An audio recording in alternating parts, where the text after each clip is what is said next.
please tell people your credentials, what your background is. Sure.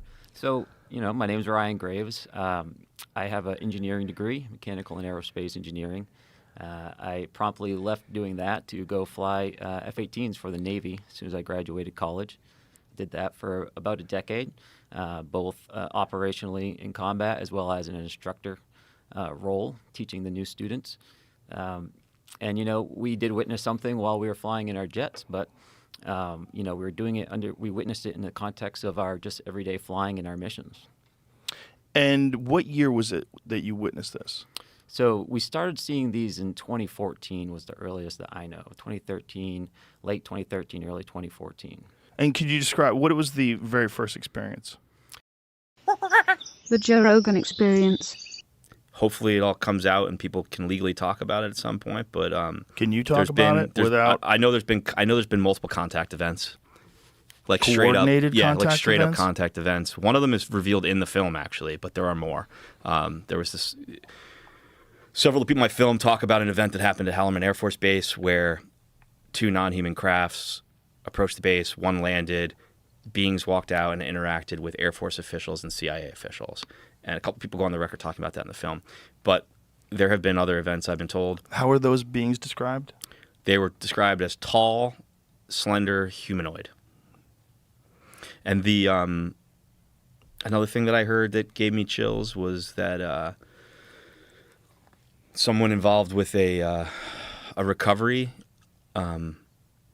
interacted with a non-human being that was dying and heard thoughts in his head that said, you humans don't know your full potential. And that was said to me by a very senior, older guy from the intelligence community. And I thought that was pretty incredible. Also, just the extent to which the legacy program is real. This isn't like 50 guys, sitting in a quiet, dark room. You're talking about a massive program with thousands of people going to work every day and dealing with this. And to me, that is mind-blowing, Yeah. The guy next to you at the pizza place, on a Saturday night might be working on this during the day, Right. The guy who, the other father at your kid's Little League game. Yeah. This is what he deals with, right? The fact that is a thing, and we had a similar dynamic for the Manhattan Project. There were always people working on it, and they kept it secret, right? And their neighbors and friends didn't know. But this is that on steroids. So, after the Manhattan Project, which was had a budget in the billions, this situation arose, and it had to be even more secret than the Manhattan Project, because the Manhattan Project, we found out in hindsight, leaked, right? There were moles. Right. So we needed to make this even more secret and give it more money and more resources and more, counter intel. And more threats. Which is counter intel, Yeah, I mean, threats if you reveal those secrets. But it's like the more this stuff gets discussed, the more I go back to what Lazar said. Because what Lazar is describing from the 1980s is exactly what these people are saying now. They've had these things. They've been trying to figure them out. They've been working on them. At least in the 1980s, they hadn't totally cracked it yet. But they did know how to operate them, and that they would do these tests. But everything was so compartmentalized. He said he wasn't allowed to talk to the metallurgist. There was different people that were assigned to it. Yeah. What they were assigned to do was to try to figure out how the propulsion system worked. Yeah. And then there was other people that were assigned to try to figure out how the metallurgy was formed. Because whatever it was seemed like it was 3D printed. It didn't have any seams. Yeah. And when he talks about it, it sounds exactly like what people are talking about today, which is really bananas. Yeah. Because this is late 1980s, and he's the first guy to crack through with this stuff. Yeah. Everything is so, in that secret program, everything is so siloed out where you could have one team of defense contractors working on one thing. They're not even told it's from an alien spacecraft. They're just told, here's the thing. It might be Russia. It might be China. Tell us how it works. Right. They're just kept in a little bubble. And one of the issues now is that everything's become so overclassified and so siloed that it's actually hurting progress. And that's a lot of the scientists in my film are voicing that. And one of the other things I learned recently that isn't in the film, Jay Stratton, who ran the UAP task force, he told me that during that time, he had started a talk with one of the senior scientists at Lockheed, who was frustrated by how overclassified everything was. It even made it hard for the defense contractors to get the right manpower and brains on it, because not everyone can be cleared to do the work, right? There's all these like red tape hurdles to progress, right? And so they had made a plan to move one of the crafts that had been recovered that was in Lockheed's possession into the possession of the UAP task force. And then the task force was going to be able to put more brain power towards it. And then the head of science and technology at the CIA shut it down in the middle of the transfer. They had actually secured a hangar on a military base and prepped it to be a classified hangar that would hold this craft, and they were stopped. So the issue of overclassification. Did they know what happened after that? Yeah, the CIA shut the whole transaction down, and the craft stayed in Lockheed's possession. And then that particular leader within Lockheed died about 2 years later. So the effort kind of stopped. He had cancer. The overclassification is definitely a hurdle for this. And our competitors don't necessarily have that. Like there's no free will in China. She can just be like, hey, you're the smartest guy graduating your class. You're going to go work for the nation on this, Right, period. And here, the problem is no one knows it's real. One of the things I hope the film changes is it makes the scientific community know that this is a valid area of inquiry. This is real. It's a real situation. And there's a ton of problems for the next generation of engineers and scientists to solve, And so hopefully it inspires them and helps us make progress, because there's a lot of progress that could be made here. Well, it certainly seems like it, but it's like one of the things that you guys propose in the film that I think may be the only way forward is some sort of a mass amnesty to all these people that did lie to Congress and probably misappropriated funds and maybe stole them a little bit here and there. Like if that doesn't happen, no one is going to push to make this public. No one's going to push for like actual full disclosure, because it leaves them too exposed. And if they do have the kind of power that they must have to be running an organization of thousands of people working on something with unbelievable amounts of money being transferred to these programs, they don't want to let that go. Yeah. Like this is like it's a honeypot that they're drawing from, right? And they're probably still taking too much, or there's no oversight. You're still lying to Congress. And you'd have to have some national security amnesty program saying, look, in the interest of national security, it's critically important that we get all of our best people working on this. The only way we're ever going to really do that is to completely reveal that this is actually really happening. This is real crafts from somewhere or something. We have them. We'll tell you where we have them. And I think right now, people wouldn't even freak out, because I would think that people would freak out if there was some sort of official narrative of disclosure. But that's sort of been breached, right? The New York Times breached that in 2017. I think this film is that. I mean, this is Film is 34 credible huge. people putting their reputation and name on the line, which I honestly, Joe, I think it's stronger evidence than any video or photo. These days, you could put a 4K video of a giant craft over Vandenberg, and half the human population will say it's AI, right, or creating some visual effects program. But someone of note putting their name and reputation on the line, their career on the line, the rest of their lives on the line, to say this is what I know to be true. To me, that's the greatest evidence that exists. But I do think, to your point, amnesty is something that's gonna have to be figured out, because while it's hard for anyone to accept letting people off the hook for wrongdoings, right? It does seem like it's in the best interest of the bigger picture. 100%. Because these people just aren't good. They have no incentive to come forward with what they've learned. And so, to quote Rubio in the film, he says, look, this is not a endeavor to go and punish anyone, but we need to know what they learned. Right. And I think he's totally dead on. And, is he in favor of some sort of an amnesty program as well? Yeah, he says on camera in the film, he's like, I'm not trying to punish anyone. I need to know what they learned, because taxpayers paid for this, and it's in our interest to know what's going on. But the other thing that's needed is real whistleblower protection, not the whistleblower protection that's been passed so far. Like much stronger legal protections so that people like the folks I talked to, the special forces guys I talked to, were going to come forward and then decided they thought to be forfeiting their lives. You've got to change that set of circumstances. You got to make those people feel like that's not going to happen to them. Right. And what I think ultimately is going to have to happen, and I wouldn't be surprised, man, if it happens soon after the film comes out, I think a sitting president has to step to the microphone and say definitively, humanity's not alone in the universe. We have recovered technology of non-human origin. So have other nations. There is a high-stakes secret Cold War race to reverse engineer this technology. We need to win this race, and the U.S. intends to lead in this new chapter. I think that needs to happen, like a level set of basic facts, and I really do think it will happen. Well, if that is going to happen, I think Trump might be the only guy that's willing to do something crazy. I think it's very likely that he does that. I know that he is aware of the film. I know he's aware of what people in his administration say. Has he watched it? You know that? He has not watched the film, but I know he's very aware of it, and I know that they are discussing internally how they're going to react to the film publicly.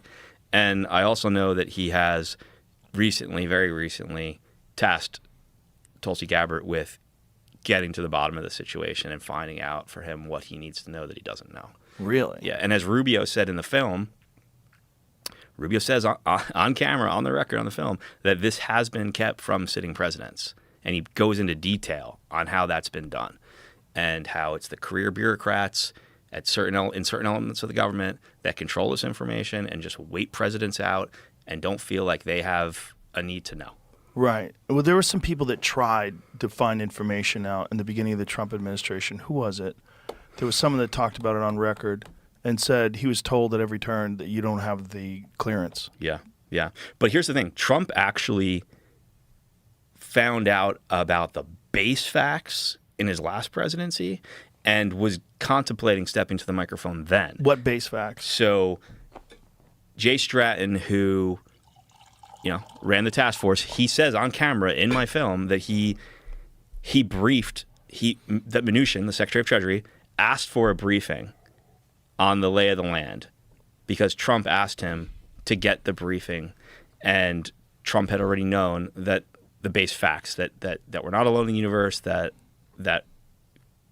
there's been recovery of crashed craft, right? He knew those base facts, and he told Mnuchin that he was thinking about going public. And so Mnuchin reached out to Stratton to get a briefing, and he told Stratton that the reason he wanted the briefing is because he needed to be able to evaluate what the impact would be to the economy if the president decided to step to the mic and tell the world we're not alone. And Stratton tells the story on camera in the film, and I've heard a lot more about it off camera.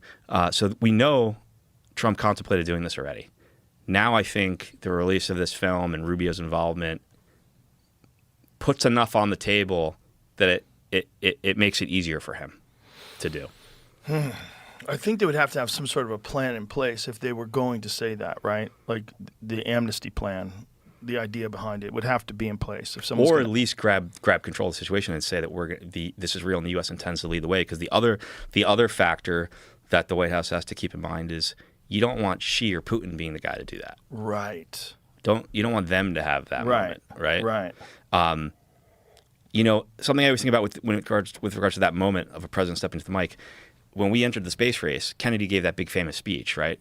He was like, "We're going to lead in space. Technology, space technology, like nuclear technology, has no conscience of its own. It's up to man to use it for good or bad, and we're going to make sure it's used for the betterment of all mankind, and we're going to lead the way." That was his whole rallying speech, right? And it made the whole scientific community be like, "We're going to help the U.S. win," rah rah rah, right? I think that's needed in this race. We need all the support of the scientific community, of academia, the kids coming out of MIT. We need them putting their brain power towards this, and I think the White House knows that. And it's also that's the greatest TV moment a leader could have in the history of humanity. Step into the microphone. How much do you think Elon knows? Look, I've seen him obviously talk to you about it. I think he knows a lot. Yeah, me too. I don't think you get the contracts and the clearances you need to operate in space without some horse trading. Yeah, when I went to SpaceX, I'm like, motherfucker, you know everything. There's no way you're launching these fucking things into space without them keying you in on exactly what's going on. He's just sly about it. Well, I He did goes, a, well, if they are aliens, they're certainly all subtle. That's what he says. Like, Wow. are they really? I don't know, man. I think it's impossible to operate in space like he does and not be aware of everything, and also at the level he operates clearance wise. I held a secret screening at the National Space Symposium earlier this year, which is the Super Bowl of the space industry. It's like 60 people, heavy hitters from the space industry. We didn't promote it or publicize it at all, but there were a dozen guys from SpaceX there, and they all seem very aware of everything revealed in the film. Yeah, I'm positive. Yeah, He's my friend, and he won't tell me. He's That a motherfucker, legend. He He's keeps a a legend. lid on it. He's a legend. But how would he not know if it is? And some people have told me he knows that know he knows some things. So whatever. But the point is, people are good at keeping secrets. That's real. 100%. Even people that aren't notoriously good at keeping secrets are good at keeping secrets when they have to be. Do you think if you put yourself, you've interviewed Trump, do you see him doing that? Stepping to the mic and telling us the truth? Someone talks to him about it and convinces him it's a great idea. Like if I had an hour with him. I mean, it's literally the single, in my opinion, the single greatest moment a leader could have. Well, in the history of the world. If he could be the guy that blows the lid off of it, that would definitely help with his legacy too, which I think would be a good way to convince him.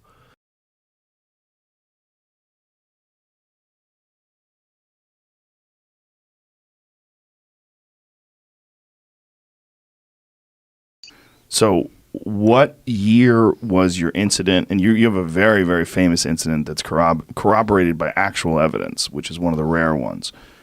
What year was it, and where did it take place? So it was 2004, November 14th. It's really, if you draw San Diego to Ensenada, Mexico, we're about 60 miles off the coast in between the two.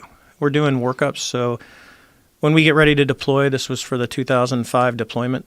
We were going at sea for November and December of 2004. So we had been out. I had just taken over the squadron mid-October, so I'd been the CO for a month. So we go out and we're putting the battle group pieces together. So it's not just the air wing, but we're on the carrier. We've got the cruiser. We've got all the support ships out there, and we're going to integrate all the defenses and train as one unit.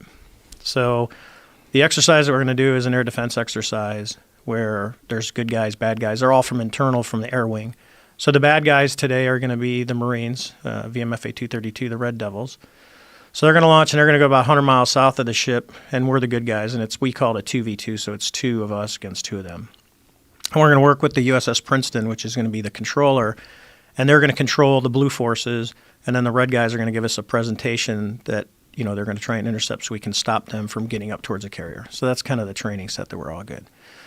So the Marines take off first, and they start heading to the south. Now, we have no idea that for 2 weeks, the 2 weeks we've been at sea, they've been tracking these things coming out of the sky. And when I talked to the Princeton controller, he's like up to about a dozen of them. They would come down from above 80,000 feet. They'd drop down to about 20,000 feet. They'd hang out, and then they'd go straight back up after about 3 or 4 hours. Now, when you say they've been tracking them, who specifically? This is the USS. The Princeton was tracking them. They saw them on the Nimitz radar, and the E2 could see them. Because they're out there, that radar's on all the time. And the Spy 1 system on an Aegis cruiser is, the state-of-the-art, is probably one of the most sophisticated systems in the world. So typically when something like this happens and there is some unexplained phenomenon, what do they do?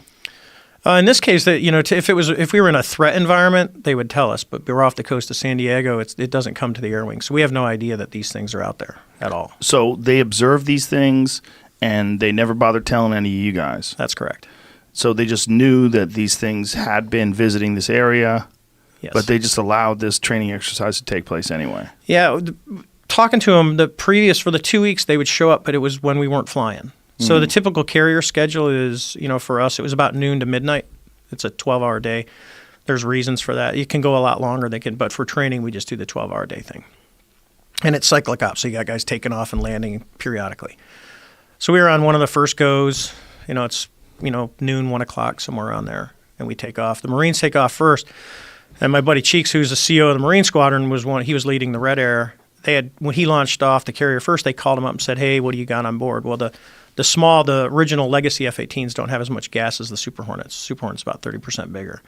So they start talking to him about fuel, and based on how long we're going to be airborne and everything else, they go, hey, why don't you just go ahead and proceed to your cap point, because we had just taken off. And that's when the controller had come up and said, hey, I forget our call sign. It's probably like dealer is usually what we went. So it'd be like dealer 11, this is Princeton Control. What do you got? Say your loadout. And I kind of chuckled. I said, well, I got a CATM 9, which is basically just a blue metal tube with a seeker head for an AIM-9 IR missile. It's a training. It doesn't come off the airplane. You can beat it with a sledgehammer. That's the only way you're going to get it off, or you got to unlock the lugs with a key. So I'm like kind of chuckling. He goes, well, hey, we're going to cancel the training. So we're like, okay. He says, we got real world vector, and they're going to send us out to the west. So picture if it's, if you got a clock, the Nimitz is in the middle. We're a little bit south of that, about 40 miles south, and then the Marines are about 100 miles south of the ship, about 60 miles between the two of us. So as this is all happening, my wingman is joining up, and these are F-18Fs, so there's 2 people in each jet. So it's me and my Wizzo, which is a weapon systems operator, and I've got the other pilot and the weapon systems operator in the other jet. So they tell us all this, hey, we're going to real world vector, and they send us out 270 about 60 miles away from where we're going. So now we're going out even further out to sea. We have no idea what we're intercepting, and this is when the controller starts talking to us. He says, hey, sir, we've seen these objects. For 2 weeks, they've been coming down, and he's giving us the whole story. He says, we need you to go investigate. We want to know what these are. But they're asking you to investigate in a jet that's unarmed. That's correct. Okay. Yeah, we have no... And there's reasons for that we don't fly. We typically don't fly with live ordnance unless we're actually going into like a combat zone or we're on a training range and we're going to shoot something. And the reason is you can go through history of the Navy or Air Force. If you put live missiles on airplanes and then you start doing training where you're squeezing the trigger, someone always messes the switchology up and someone gets shot down. It's happened multiple times. So we don't do it. There's times that we do, but it's rare. So we start flying out to the west. Now, I want you to think, because the other pilot has when you talk to, it's out there, it was a female. When you talk to her, here's the kind of goes through the mindset of, hey, we're off the coast of Mexico, real world vector. We have no idea what we're going to look at. Probably drug runner, because you get the drug runners coming up the coast. So we're like, okay. So we drive out, and they're calling down ranges. So they're telling us, hey, it's 270 at 30 miles at 20,000 feet. And it's, and then you just count down the ranges. And we're talking back and forth the whole time.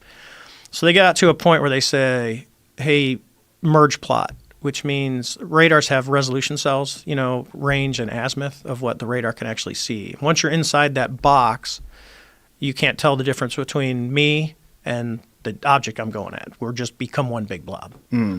So they call merge plot. And so the other jet is on my left-hand side. And I'm going to go to a clock code to make it simple. So the object we're going to end up looking for is right in the middle of the clock. And we are at the 6 o'clock position. And my wingman is off to my left side. So she's further down with her Wizzo. So as we're looking around, we look to the right, and there's yesterday was a perfect example out here. The water is perfectly calm, no white caps. I mean, it's literally a perfect San Diego, California day. And we see whitewater, something like if you see a seamount, rock underwater when you're standing on the shore and the waves are breaking over it and you're like, what is that? It's usually because there's a rock under the water. So it looks like that, but it's about the size of a 737. It actually kind of has a shape of like a cross, and it's pointing to the east. So you've got the long part going east-west, and you got a couple of things going north and south. So as we're looking at it, because that kind of draws our eyes, we're like, oh, that's kind of odd. We look down, and the Wizzo in the other airplane comes up and says, hey, skipper, do you? And that's about what he gets out of his mouth. And I'm kind of looking at the same thing. I go, dude, do you see that? What is that thing? And what we see is this white tic-tac looking object just above the surface of the water, pointing north-south, and it's going north-south, east-west. It's just radically moving forward, back, left, right at will. And it's moving around the disturbance, the white water that we see. How big is this thing? So, over time, it's about 40 feet long. And the way I estimate that is, I got a lot of time fighting other airplanes, so it's about the size of a Hornet, fuselage. So that's why you say 40 feet. And this thing's just going left. So the first thing you see when you look down, you go, and this is with our eyes, it's not sensors, right? So we're looking down at this thing, and first thing you think is helicopter, right? Helicopters typically stay below 200 feet when we're out there, and they're just driving around. We're pretty far away from the ship for a helicopter for one of ours. So what is it? So the first thing you look for is rotor wash. If you've watched any TV show that starts kicking the water up, and you can see that. It's really easy to see from the air. So we're like, no rotor wash.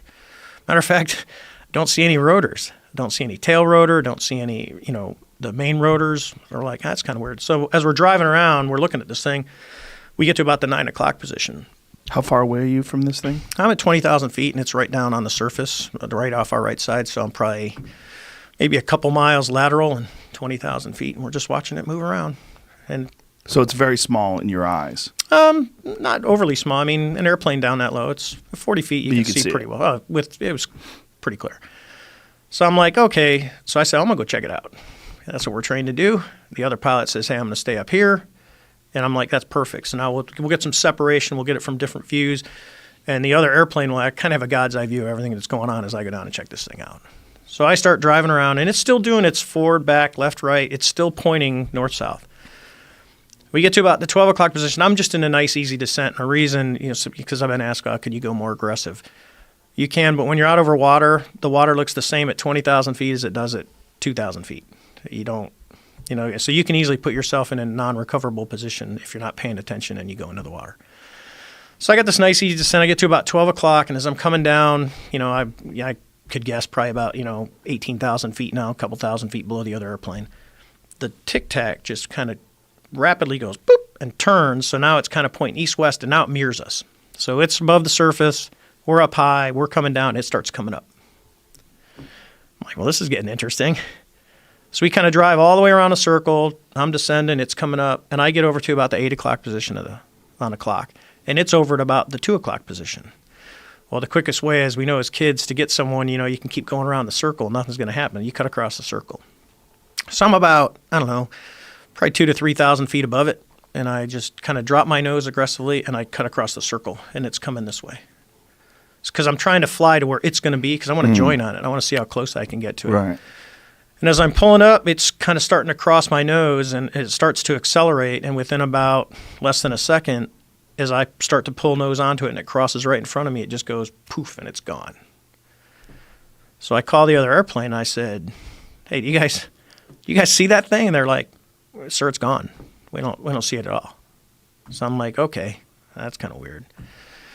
So we don't see it. We're looking. At the same time, I say, "Hey, let's turn around and let's go back to see what was in the water. Was there something there?" So we turn around. We're right there. We haven't gone anywhere. It's gone. Water's perfectly. There's no white water, nothing. It's just blue. We're like, okay. So we turn back around. Now we're heading back out towards the east. And I tell the controller, I said, I first said, I'm kind of weirded out. And I told my backseater that. And we start heading back, and the controller on the Princeton comes up and he says, "Sir, you're not going to believe this, but that thing is back at your cap point." That was our original point where we were going to hold 40 miles south of the ship. So this thing has went from wherever we were at to, about 60 miles in, maybe 30, 40 seconds. It's already over there. And and they didn't track it. It just appeared. It shows back up on their radar, and they go, "It's here." So we're like, okay. So we fly back. We don't see it. We don't see it on our radar. We don't see it on any of our sensors. We do like 2 runs, and we come back to the ship and land. So as we're in we call it the PR shop. We're taking off our flight gear. One of my crews is getting ready to go out, and I think they were going to be on a tanker mission, but they had a targeting pod on board. So they launch off, and we're telling them about this before, and the backseater, Chad, says he's really determined he's going to find this thing. So he tells the pilot, "Hey, we're going to find this thing."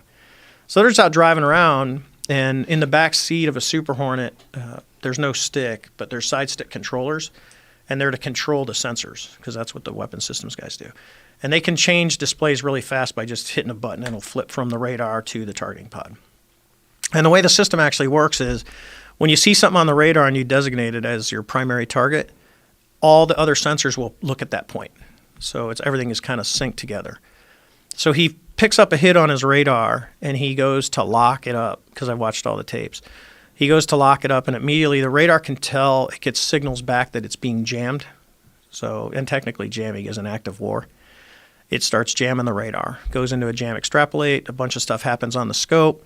Well, he's smart enough to castle to his targeting pod, and he takes a passive track, and that's the video that you see of the Tic Tac where it's just sitting in the middle of the screen real quiet. So he does that, and he goes through. If you watch the video, if we had it, I'd go through it with you. But they go through all the different modes. So he goes, it's an IR and an EO. EO is TV. It's black and white TV camera. We can get the video right online. Mm-hmm. Yeah, let's get the video, Jamie. Where would you? Can't show it to anybody. We can't show it on YouTube, but you can see it, and people will be able to go to it. You know what we'll do? Go to the video, and we'll tell people when we're starting, and we'll tell people what the title of the video that you get to is, and they can sync it up themselves if they're watching it. It's publicly owned. Sorry. Yeah. It's publicly owned. It's American government released Right. it, so it is actually something in the public domain. So you think we could play it on YouTube and not get pulled? Yeah. 100%. You think so, Jamie? It's a government. Those things, I would say yes, we should be able to, but sometimes those things get messy. So Let's take a I'd say chance. yes. Okay, Let's all take a all chance with all this one. okay, all right. I know if you find a New York Times article, there's a link to it. It's a Pentagon release. YouTube is crazy with copyright stuff, and we've always been like 2 steps away from getting pulled off of YouTube completely. It's a real disaster. I understand from their perspective. There's a lot of legal issues they have to deal with, but I have it on a private server. I could maybe send Jamie. the issue, I believe, though, is the actual copyright of the video itself. Oh, it's a Pentagon Pentagon video. released public Okay, domain. and the Pentagon's going to come after us. I don't think so. I But don't think so either. Did you find it? I want to find a good version of the video that doesn't have somebody Jeremy, else's do you copyright. know- Yeah, I've got Okay. an unwatermarked version. Let me just look it Yeah, up and this one send it has to you. tons of Jeremy will watermarks get all it over to us. I have to figure out how to send it to you right here. Give me a second. And Do you have AirDrop? Or could you AirDrop it? yeah, but Do I you got have it on copy of it? page. I got it on a page, a private page. I can send Jamie. Oh yeah, okay. Okay. Okay. Do you have Jamie's info? No. Yeah, Send it- I'll write it down. Okay, I'll figure it Or out. you what can send guys it to me and I'll send it to him. Okay. That's pretty easy. Sorry to disrupt the momentum. No, you're good. But I think it's probably important to be able to have this the video itself, so you could just talk about it.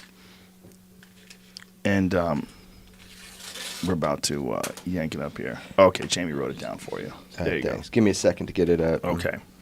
And for people who don't know, Jeremy also produced Bob Lazar, Area 51 and Flying Saucers, and he was in here when we had Bob Lazar in, talk about Bob's experience, and Jesus, if that wasn't a game changer for me and for a lot of other people. This is a subject that it's so easy to mock. You know, this is why I think it's so important that we talk to people like you, because like I said, just your average everyday UFO crackpot, they believe everything and anything. Had you ever had any UFO experiences before this? No, the irony, and I tell this story. My mother-in-law, she'll be listening. She literally, every time I would go home, she would ask me, "Hey, did you see a UFO? Did you see a UFO?" And I'd be like, "No." And when I first started dating my wife, she was a big National Enquirer. She had all the supermarket tabloids, and I would always just feed her crap for it. So this happens, and I never say a word. So my friends all knew it was a great story over beers because they'd go, "Hey, what's the coolest thing you ever saw flying?" I go, "I chased a UFO," and they go, "Get out of here!" I go, "No, seriously," and I tell them the story, and they're like, "Dude," I go, "Yeah."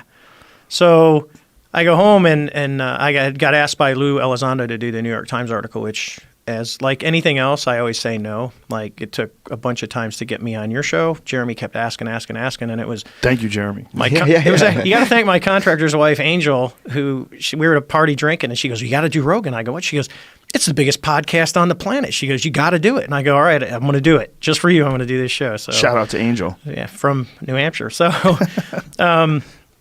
so my mother-in-law, we're sitting there, and I know the New York Times article is going to come out, and so it was at Thanksgiving in when the article came out, 17. So it was Thanksgiving in 2017. And everyone had kind of left the house, so it's just my wife and my in-laws, a couple of us sitting in the kitchen. And I said, "Hey, I got to tell you guys this." They said, "What?" I said, "There's going to be this article comes out in the New York Times, and I'm in it." And they're like, "Yeah." I go, "Well, I chased a UFO." My mother-in-law's like, "Ha ha." She looks at my father-in-law. He's rolling his eyes, looking at me like, "Oh, are you serious?" And I go, "Yeah, oh, yeah." And she's like, "You never told us." I go, "I never really told anyone." I mean, my wife and kids knew the event happened, but they didn't have all the details because it's just one of those things I just didn't get into. Is it classified? No. Or was it at any point in time? No, there's a lot of rumors out there that it was classified and the ship got locked down. No, it wasn't. We were never, men in suits did not show up. No one told us not to talk about it. And this is because there's a lot of other people saying other things. And I said, look at it. Here's the context. So in the battle group, you've got the admiral, you got the captain of the ship, the captain of the Princeton, and then you've got the other COs. So in position-wise, I'm probably, as a CO of a squadron, in the top 20 out of 6,000. And no one came to talk to me. No one came to take my tapes. No one showed up in a suit. No one told me not to talk. No one talked to any of my air crew that were involved in this. There were 6 people total involved, the 2 that shot the video and the 4 of us that looked at it for 5 minutes with our eyes.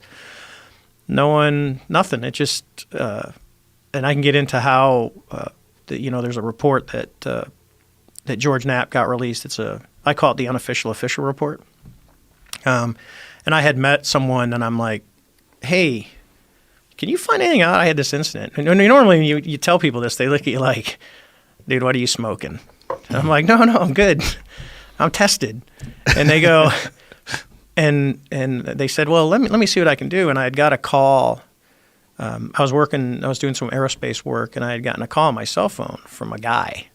And he said, hey, I want to investigate your incident. And I go, okay. So he did. He investigated the incident, and it was very, very thorough. I mean, if you've read it's about 10 pages long. And he tracked down everybody. He tracked down all the people that were the air crew that were involved. He tracked down the admiral. It was a pretty thorough report. And I didn't think anything of it, because the people worded it's out there, so they want to do FOIA, but it was never released in a FOIA request. I actually had the Navy call me. I'd been out of the Navy for like 6 years, and let's explain to people that means Freedom of Information, Freedom of Information Act. So I got called by a public affairs person from the Navy and said, hey, is this Commander Fravor? And I said, yeah. And they said, hey, do you know of any documentation on your UFO incident off the Nimitz? And I said, official. And she said, yeah. I said, no, because I knew the report existed, but to me it was an unofficial because I didn't know where it went. And I had a copy of it, but because it wasn't official, well then years later I find out that the guy who actually did the report was part of the ATIP team.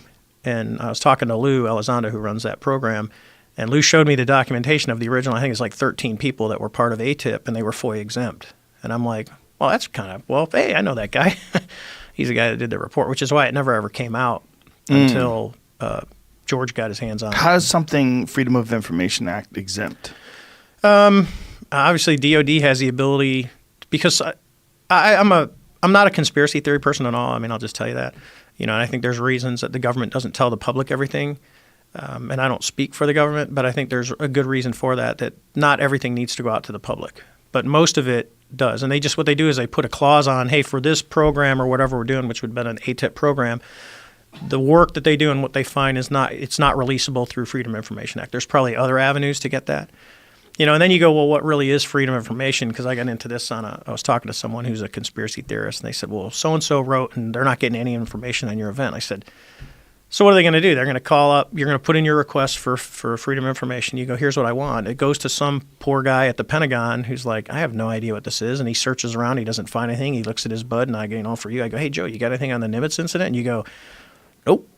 And I go, okay, well, I didn't find anything. I looked. I did my due diligence, but I'm not going to spend the next 6 months of my life doing your research project for you. Right. So and you get nothing, and then you assume the government's covering up when the government really isn't. They just, the guys doing the research doesn't know where it's at or doesn't have access to it. So. Makes sense. Jamie, we have the video? Okay. Here we go. Now, explain what are we seeing and why are we seeing it in this particular Okay, shade? so we'll just kind of go around. So if you look at the OPRs operate in the top left corner. NAR is narrow field of view, which is zoomed in. IR at the top middle, it means it's in infrared mode. So instead of seeing color, you're seeing temperature variations. Okay. And these things are extremely sensitive to in like tenths of degrees. They will tell you the difference due to color. So it'll go from black to white. So in this case, white is hot. So if you look down in the bottom left corner, it says WHT. That's white. It means white is hot. So the object that you're looking at is hotter than the sky around it. But what you also notice is there's no plumes. Now, if you're looking at an airplane, when you get closer, you'll actually see the exhaust coming out, and there will be a really glowing plume. That's important as we look at the video. And then most of the stuff on here you really don't need to know. What you can look at is the bottom right corner, it says 19,990 and a B. That's the altitude.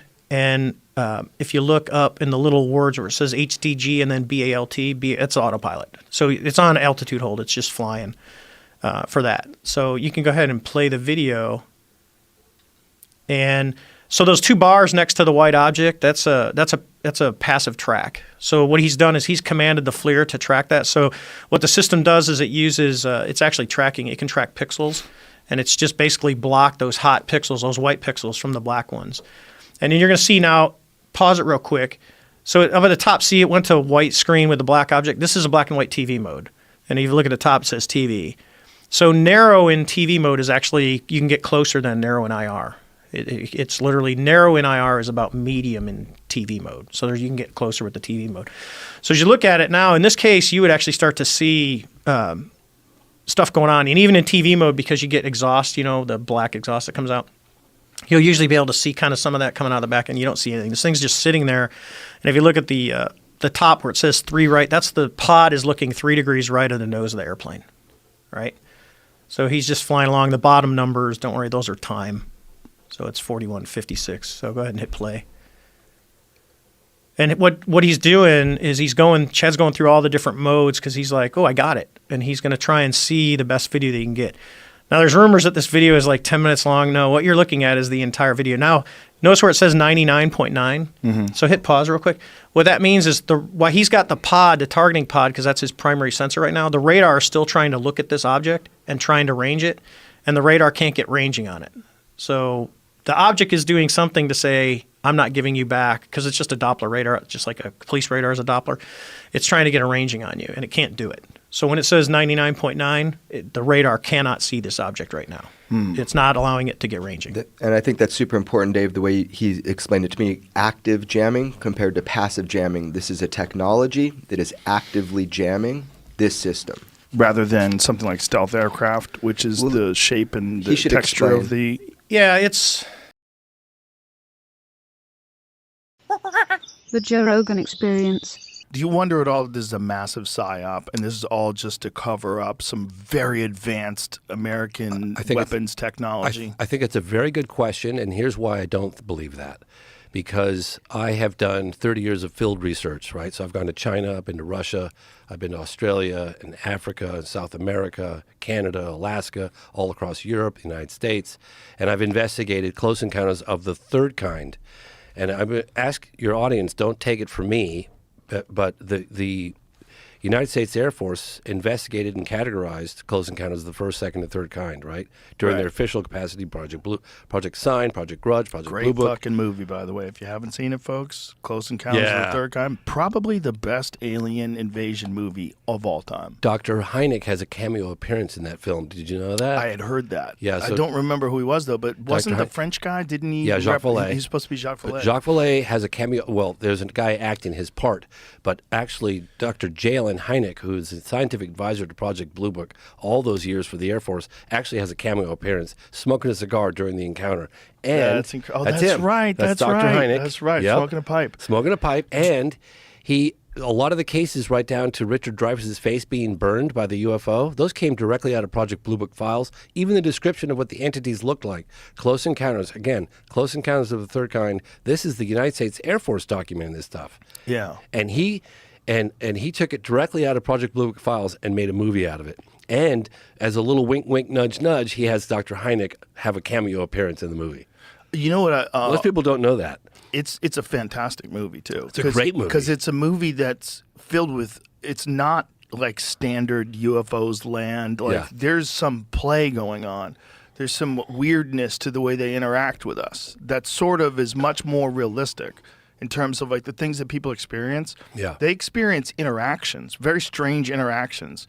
And when they had those little orb-like things that were flying around in the movie, that's all straight out of like... Oh, yeah. Oh, 100%. I remember I had a buddy of mine who was a pilot over Europe in the 70s, and he used to come for family dinners, and he was always talking about it, and I was like, yeah, whatever.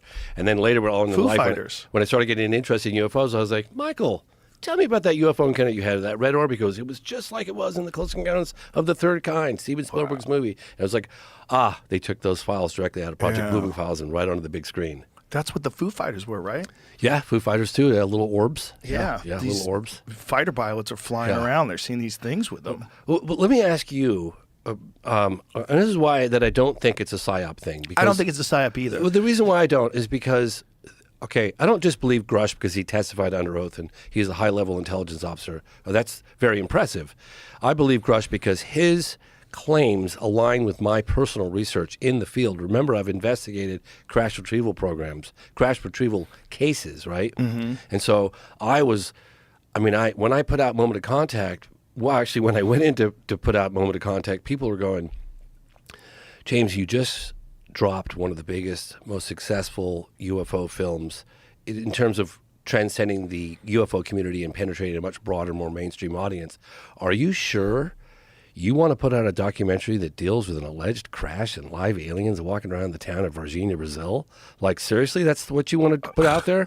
You got access to like Harry Reid and all these intel insiders, and now you want to do that? You're going to tarnish your reputation. It's a bad. Who gave you that advice? A lot of people did. They were. I wish you called me. Well, like, James, you can handle You it. probably heard about Moment of Contact, and then you thought, "Oh, this sounds too crazy." Then No, I eventually you didn't. watched it. No, I thought. Well, I always think a crash and contact sounds crazy. I know it always does, think and that. it does. I always think that, but I would have never told you not to do it. Oh, okay. I would have never told you not Yeah. to do it. You're really good at this. You know how to you're really good at explaining. But you look UFO at half phenomena. the town talking about it, including the well, mayor. that's an incredible story. It's an incredible story. It's a phenomenal story. It's one of those stories where you're like, if everybody's in on this, this is crazy. If everybody's telling it, and there's not one contrarian that comes out and goes, they all told me to lie. I'm not fucking lying. This is stupid. They're doing it for tourism. Oh, not yeah. one person. Come on. There's always some hater. There's always some hater who wants to ruin your gag. I remember. If it was, you know what I mean? If Oh, it yeah, was no, I totally do. some- I remember when I was making Moment of Contact and I wasn't done with it yet, Lou Elizondo was like, he's like, James, he called me up. He goes, I need a copy. I was like, the film's not done. I don't care. I need a copy. Give me a rough cut. I don't care. I was like, okay, what's the urgency? And he's like, you don't understand who's watching this right now. So I was like, okay. So I'm giving him copies, and I had absolutely no idea ever in 100 million years that I think we're going to be having, months after the release of Moment of Contact, a congressional hearing under oath that was a crash retrieval What program. year did Biologics? Moment of Contact come out? It came out at the end of 2022. Do you think Biden watched it? Do you think he sat down with Biden? That would have been wild. You know, he's been Could you so imagine Biden? he's been so dismissive of it all. Like, Obama said a lot more You about know why? Because he's already in space. He's in space right now. it. He's like, go talk He's to in Obama. orbit I'm like- right now I was around like, really? That's the Saturn. best you can do? He's like Dr. Manhattan. He's on the Oh. moon in a glass house. Okay, let's say if Biden, if you're listening right now, you have nothing Sir, to lose. You're the right? president of the United States, sir. Release he's- the hounds. He's never running ever again. Exactly. He's not running for a second term.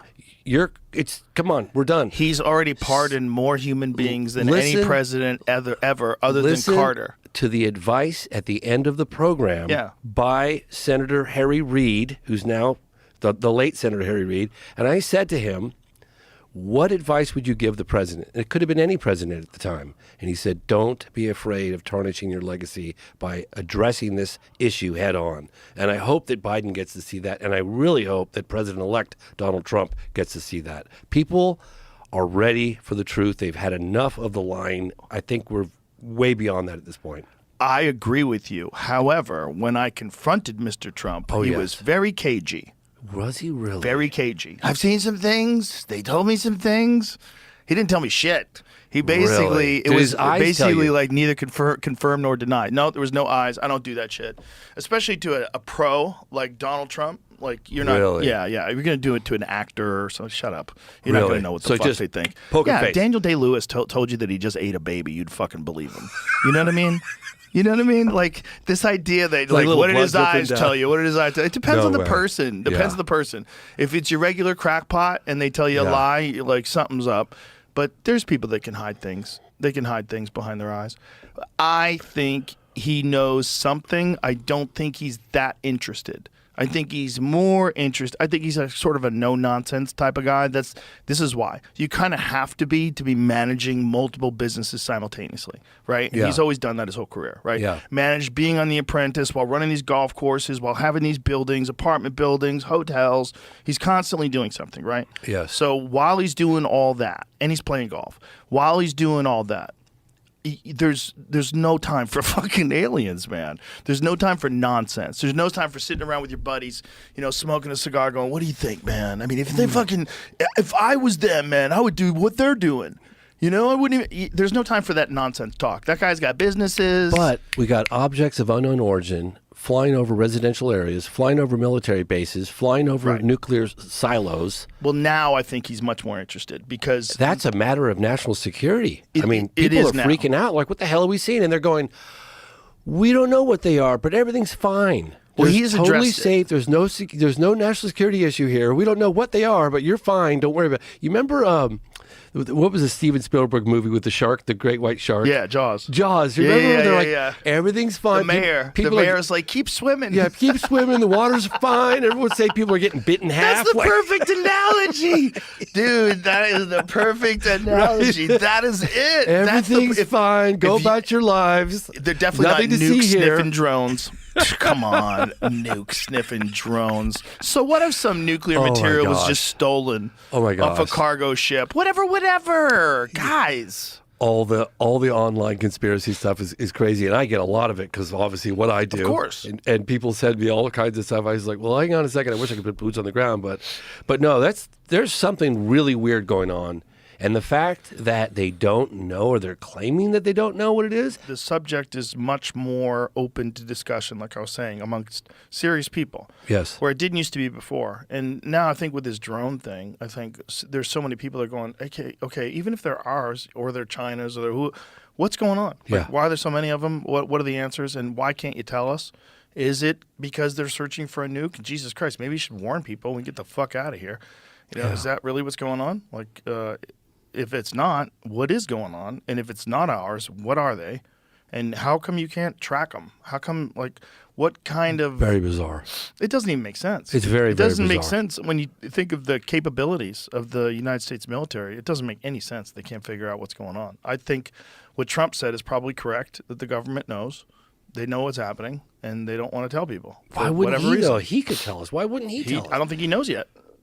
I don't think until he gets into office. So He gave a speech about it at Mar-a-Lago. I saw that. But did he say? Well, let's watch it. We'll watch it. We'll did- watch it. Yeah, Pull a speech up. Yeah, because I'm wondering if he. Yeah, well, we're about to find out. Yeah, essentially, he was saying that he knows that the government knows what's going on, and they're not telling us. So- And that means they're not telling him. So they're not telling him. No, I don't think until you get into office, you're not the president, right? So he's the president elect. I don't know Right. what kind of Clearances that he has. Yeah, I don't understand how that works. God, I'd be very curious to know what he knows. Right, especially with this. Like, who do you even ask? Like, who is the person that can lay out the information? Like, which department, which agency? Yeah, Let's right. hear And him it seems talk. like they're so compartmentalized. What about the fear here at home of the drones? Thank you. Good to see you. Good to see you. Can you comment on the drones that are flying around New Jersey and ports? It seems like the American people have a big The disconnect. government knows what is happening. Look, our military knows where they took off from. If it's a garage, they can go right into that garage. They know where it came from and where it went. And for some reason, they don't want to comment. And I think they'd be better off saying what it is. Our military knows and our president knows. Our president And knows. for some reason, they want to keep people in suspense. I can't imagine it's the enemy, because if it was the enemy, they'd blast it out. Even if they were late, they'd blast it. Something strange is going on. For some reason, they don't want to tell the people, and they should, because the people are really, I mean, they happen to be over Bedminster. Will you Want to shoot know them the down? truth. They're very close to Bedminster. I think maybe I won't spend the weekend in Bedminster. I've decided to cancel my trip. Yeah. I think I won't spend the weekend in Bedminster. Yeah. I Wow. mean, I bet someone told him, Mr. President, it's pretty important that you don't go to the golf course. Yeah. God, that's so crazy. Yeah. Hey, so what does that mean? I gotta, if you don't mind, I was contacted. I went to this. Are you going to switch subjects? Well, no. This is all about exactly what we're talking about. This is something that I really need to put out there because it's very important. Okay. And it's an unprecedented effort spearheaded by this woman, Andrea, who runs a number of communities on Reddit. And she said that they're banding together for the first time ever. It's the biggest grassroots campaign for government transparency. This is happening on Friday the 20th of December at 3 p.m. Eastern Time. And this has the potential to reach millions and millions of people. It's the most unprecedented event on Reddit in history. And I'll post all of the necessary information on X because this is a very grassroots effort. And what are they doing? At James C. Fox on X, formerly known as Twitter. It's the Reddit community is banding together for a huge grassroots campaign for government transparency. So basically, all the various platforms on Reddit, like paranormal, UFO, they don't usually get along too well, but they're all combining their resources and they're getting together for the first time ever and to push for government transparency. There's a couple of government insiders that appear in my film that will be appearing on this to answer questions and what steps need to be happening, what's going on today. And this is happening on the 20th of December, 3 p.m., and I'll be posting more information, the very specific details on X at James C. Fox. I just wanted to get that out there before because... Well, the more of this stuff that happens, the better. The more people demand it, the better. The more politicians hear from the people and want to... I mean, especially politicians that are up for re-election and they want to show that they're doing what the people want them to do. Yeah, I'd like to know more, but obviously I'm very happy that we're hearing much more about this subject in a serious way. Yeah. You know, whatever the hell's going on.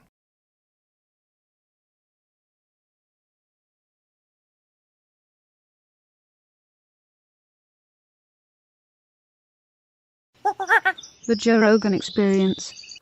You imagine you're hanging out with Trump and he's like, "You want to see the UFO? Can you keep a secret?" Yeah, there he is, hanging out with Nixon. And they supposedly do have something that crashed, and they supposedly do have biological entities that are on ice somewhere. This is according to these whistleblowers that work for the government, and now we're talking about it. I just don't know what's real. It's hard to know. And you talk about it, you feel like a moron, because it's like... There's got to be something out there. Okay, we got to assume there's something out there. Whether or not, I don't even know. Right, but should we assume that something's been here? Yeah. Yeah. Yeah. I think so. Yeah, they've been here. Well, I would come here if I was from somewhere else, and I was like, what? You know, imagine if you're like from some super advanced civilization that's completely abandoned war. There's no thievery. Everybody reads everybody's minds. There's no unfairness because they've worked all that stuff out, and it's just superior intellect because everybody's evolved for 1,000,000 years past where we are now. And you get the opportunity to see what a breakthrough civilization looks like, right when they're figuring out nuclear power, right when they're figuring out flight and war and cell phones and shit like that. Like, that would be like you and I going back and going and visiting the real Wild West, like being in a gold mining town in 1830. You know how nuts that would be? You know how fucking crazy. Be one of the minor 49ers in 1849, going all the way to San Francisco, and these fucking animals stabbing each other in saloons. Like, you know what that would be like? That's insane. The kind of barbarians that took a chance with wooden wheels getting pulled by a horse and went across mountain ranges to try to get to the gold. That would be like us going to visit that. Of course we would visit that. Of course. Like, if you had a chance to see what it would like to see Christopher Columbus land in the Bahamas, to see what that must have been like, of course you would want to see it. If you could go literally back in time and see primitive humans, well, if they're just like us, but they're like us millions of years from now, of course they would want to visit us. It would be so interesting. You imagine if there was a planet where we could go where we could see cavemen? We go. Would you imagine? Fucking Musk would get us in an hour. Yeah. But it's... Well, you can see guys making fucking arrowheads with flint for the first time and strapping them to sticks, giant fucking heads and big teeth, covered in hair, just figuring out tools. Oh, my God. We would be fascinated by those people. The way I think about it is, listen, since I'm a kid, we're talking about Martians and aliens, right? Since I'm fucking 6, 7, I've been hearing about this. The moon landing was in 69, so I was 6. So it started after that. Like, I heard more and more about it. So what you mean to tell me is in 55 years we haven't found out more information about it? We know. We know what's going on. We know. NASA's not stupid. They know something's out there. They play with us a little bit from time to time. But there's something out there, my friend. I think so too. There's something out there. I think the other problem with the president knowing, can they keep things from the president? Of course they can. The president is only there for 4 years. And then he has to get in there again. And if he wins, he's only there for 4 more years. These fucking people have 30-year careers, 50-year careers in the intelligence agencies. They know. If they know something, and they've known something since, fucking Gerald Ford, why would they tell you? Why do you need to know? And We've already been hiding this from the population for so long. And those old timers didn't need what's that when you have to sign something? NDA? NDA, like NAD, whatever the fuck. Yeah, there was no like, NDAs back then. There's no NDAs back then. Yeah. So there was something to it. Yeah. There was something to it. You got that place in New Mexico. You got Hudson County, what we discussed before, with the Martians landing. You have all these places that have a higher volume. I wonder what's number 2 in UFO sightings. I wonder what's number 1. What's number 1? Is it Hudson Valley? Yeah, Hudson Valley by the George Washington Bridge, that whole thing. That's crazy. That's number 1. Them. I wonder what number 2, number 3, and number 4 is. It's interesting that a lot of them are over near where the ocean is. Because that's one of the big theories, that they have bases in the ocean. Because the reality of the ocean is no one's looking. If you have something on Earth, satellites can see it. Like if you have something that's in the middle of Nevada, in some deserted area, and you have buildings, satellites can see that. They can see the structures. So you have to hide them. But if you have something in the ocean, nobody sees anything. We've only explored, what is the percentage of the ocean floor that we have just explored? I think it's like 10%. I think it's somewhere around 10, maybe 20%. So that means that 80% of the ocean floor is undiscovered. We have no idea what's down there. And it's, a mile, 2 miles deep in some spots. If you're from a super sophisticated civilization that's millions of light years away, and you can come here instantaneously, and you have the ability to traverse in these what they call transmedium craft, which means they can go through air, go through water. It creates a gravity bubble around it and go through everything. That's what they think these things are doing. That's what they can go 500 knots underwater, just like nothing we have could do that. And if they have bases under the ocean, it makes sense that these sightings are all near the ocean. It just totally makes sense. A lot happens in the ocean. That ocean's stronger than what you fucking think. Yeah. I love going to a beach and just sitting on the beach and watching the ocean. 2030. Seabed 2030, what they've mapped out? They've gotten 30% mapped. They're trying to get the whole thing done by 2030. Oh, really? Yeah. Oh, interesting. Oh, what if they find a base? Yeah. So what if they get down there and they find bases? What is all that stuff? What are those lines? I'm guessing that's where they probably sent their drones. Probably. Whoa. Looks like a pool scrubber. It Whoa, just goes. That's crazy. Holy shit. So they're scouring the ocean floor to try to get them. That's why the aliens are going to come out. Wow, that's Hawaii. Whoa. Oh, that's not Hawaii. Hawaii's over here. It is? Yeah. What's that? What are those islands in the middle? Oh, is that Catalina? And shit, yeah. Oh, I see. Oh, you were zoomed in. Yeah. Oh, okay. I was trying to see what this stuff is. Oh, I see. I think these little light colored brown spots are what's sticking up, and the rest of it's underneath.